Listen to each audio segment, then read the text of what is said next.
Moi, je suis fatiguée de rater ce bac. Il faut que j'arrête l'école. Je veux me trouver un métier. Je suis d'avis, Laurence. Et puis, il faut aussi que tu arrêtes d'aller passer les vacances au village. Maman te le dit souvent, mais toi, tu n'en fais qu'à ta tête. Ce n'est pas au mist. Quoi? Tu dis quoi? Tu te fous le mec quand tu veux que je m'en charge.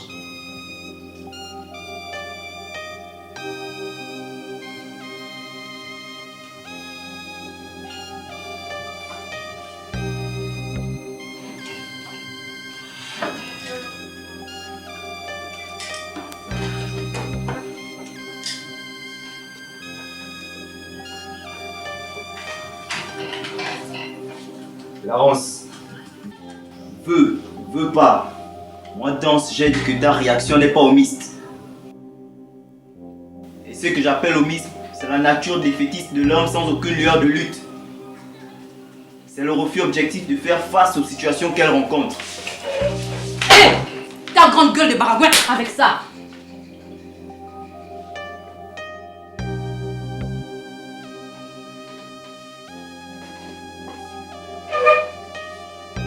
Moi, je ne pense pas que tout est normal dans cela.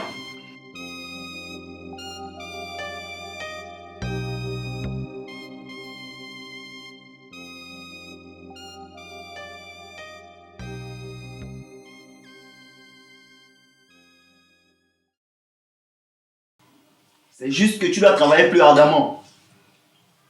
Je préfère que tu oublies le facteur chance parce que là, il y a des règles. On gagne des points pour obtenir une moyenne, puis on est brillamment admise. C'est en procédant ainsi que tu pourras fièrement défaire les cheveux et fier de bien meilleurs coiffes d'attaque pour le gros poisson, ma grande. Au lieu de te larmoyer sur moi mes précieux conseils. Et toi, même pas de ceux qui te regardent avec tes pelles mêlées. Je te rappelle que Laurence est ta grande sœur. Tu es sûr d'avoir vraiment rempli ces critères? Même ta bouche, laisse-la tranquille. C'est comme ça qu'il est, maman. Toujours pointer sur les choses des autres quand son quotidien s'appelle de cette difficulté. On se demande même entre lui et le bébé qui est devenu la bête noire de l'autre. Ça, il ne cherche pas à le vaincre. Tout ce qu'il sait faire, c'est passer son temps à nous faire la philosophie de Confucius qui est le mot de son mode de vie à longueur de journée. Regarde-moi ça. Noëlla, il faut que je te dise ceci. Le travail est le meilleur facteur chance et rien d'autre.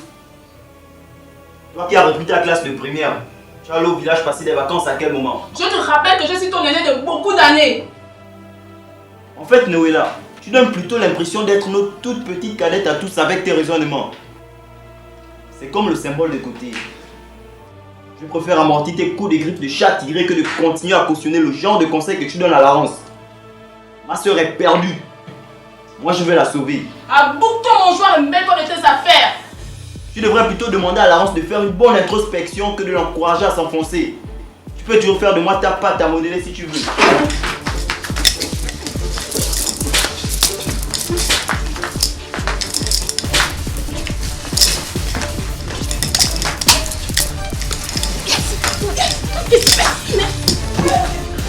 Quoi?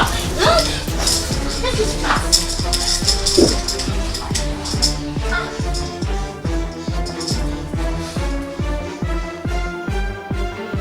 Vas-y, ne gêne pas. Je suis habitué à tes pétards. Ce que tu ne prévois pas, c'est ce vers quoi ça finira. Ma très chère, je ne sais plus si c'est grande sœur ou grande bastonneuse. Un jour, tu vas savourer le coup de poing.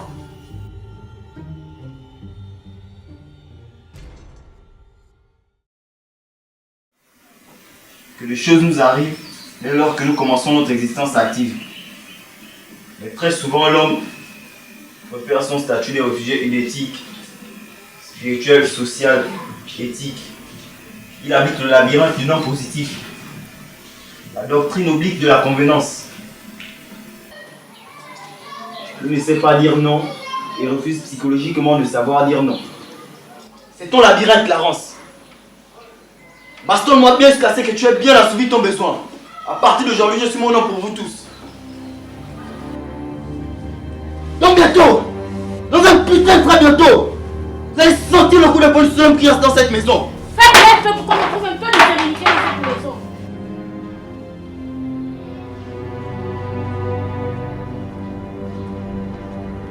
Toi et Laurence, vous ne vous posez jamais la question de savoir comment dire non. Encore moins la question de savoir de quel nom il s'agit. Vous vous réfugiez dans la religion ou tout autre dogmatisme qui puisse vous donner confiance et vous mettre dans le pire de vos devoirs des responsabilités absolues sur vous-même et sur toute autre chose en face de vous. Et c'est ça qui vous console. Les marabouts du succès, le miracle de l'église, les potions spéciales de bonheur. Ça c'est tout vous bientôt dans vos foyers. Je plains ces victimes que seront vos maris. Les lapins dont les oreilles ne pourront servir que de manches de transport.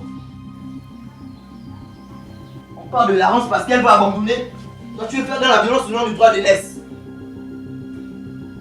Ça s'arrête aujourd'hui. On t'a dit que c'est dans le village qui fait jouer les gens. Sac ta mère.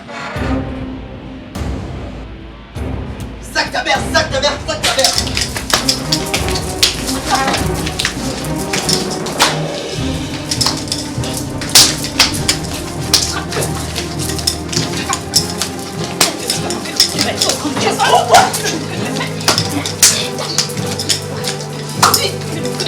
Tu vas voir.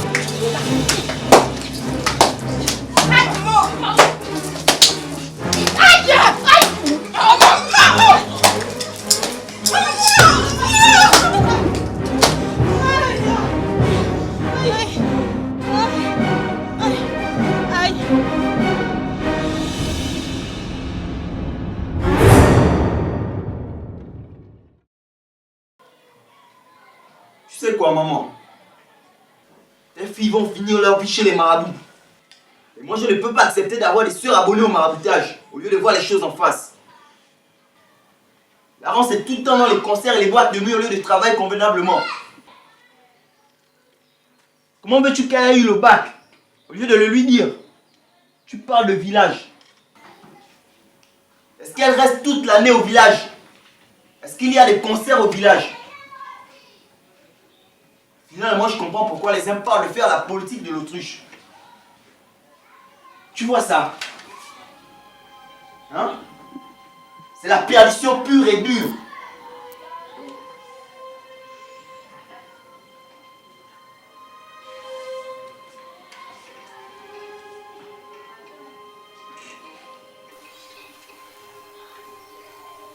Au fil du temps, les penseurs ont développé de courants de pensée qu'ils ont appelés théories. Depuis l'Antiquité jusqu'à notre époque. Une lecture de cette théorie a créé à la fois des tensions et des conforts relationnels antipolaires entre ces honorables créateurs, leurs disciples et ceux qui en sont opposés. Pour les marxistes paresseux, affamés et assoiffés de consommer le bonheur sur des plateaux d'or gracieusement offerts, la société est mise en classe.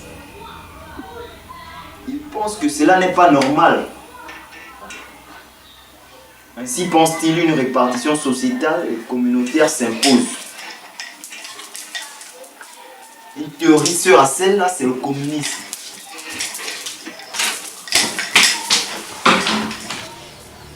Tu vois, Danse, je suis restée à t'écouter.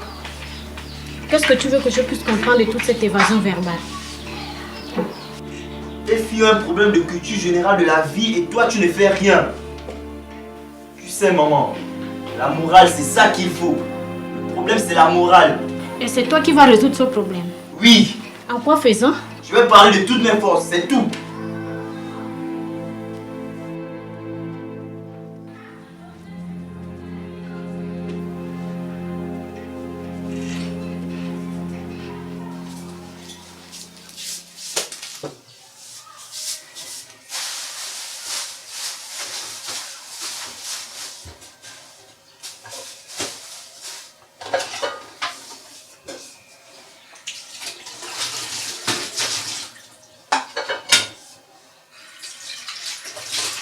Tu vois, maman, depuis des décennies, ils ont doctriné l'agent moral des êtres avec l'idéal selon lequel il existerait une société juste, dans laquelle tout le monde aurait tout.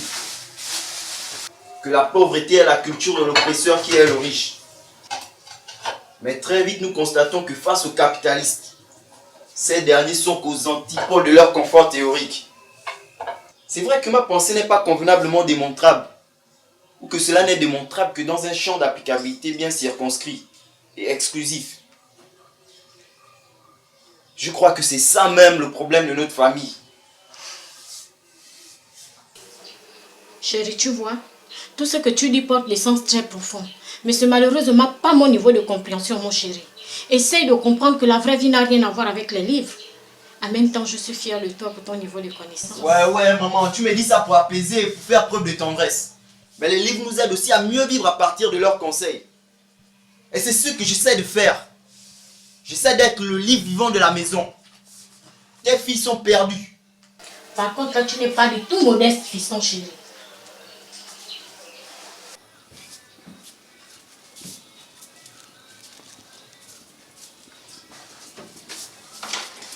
Apparemment, tu n'as pas besoin de ta dossier à ta tête. Hein? Tu prends la compagnie. C'est bon.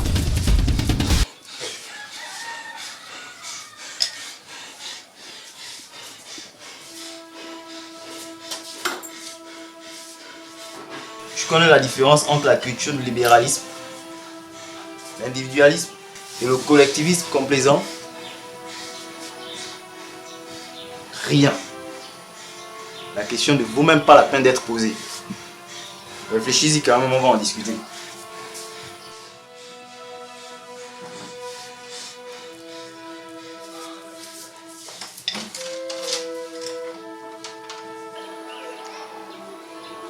À cause du réalisme dément, l'homme se retrouve devant son destin tous les jours.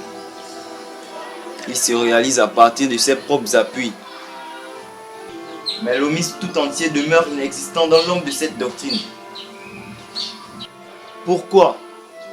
Parce qu'il idéalise la société à ce modèle théorique et rejette la cohabitation indifférente. Et pourtant tout est clair avec le darwinisme social.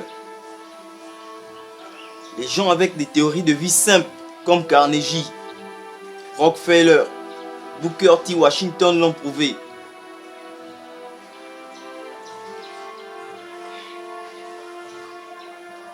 Depuis la mort de papa, cette maison a sombré. Quand tu essaies de faire comprendre des choses simples aux gens, restent bornés aux préconceptions. On ne veut même pas faire l'effort nécessaire pour sortir des carcans négatifs. Tout ce qui arrive dans cette maison est mystique. Le bien viendra par le miracle. Le bonheur de la réussite viendra par la grâce de Dieu. Mais de quelle grâce? De quel Dieu? On ne veut même pas faire l'effort nécessaire dont nous conseille la Bible. Faites de moi ce que vous voulez dans cette maison. Dès aujourd'hui, je serai plus dense que d'habitude. J'ai un rôle à jouer dans le changement de mentalité de cette maison. Je ne me fatiguerai pas.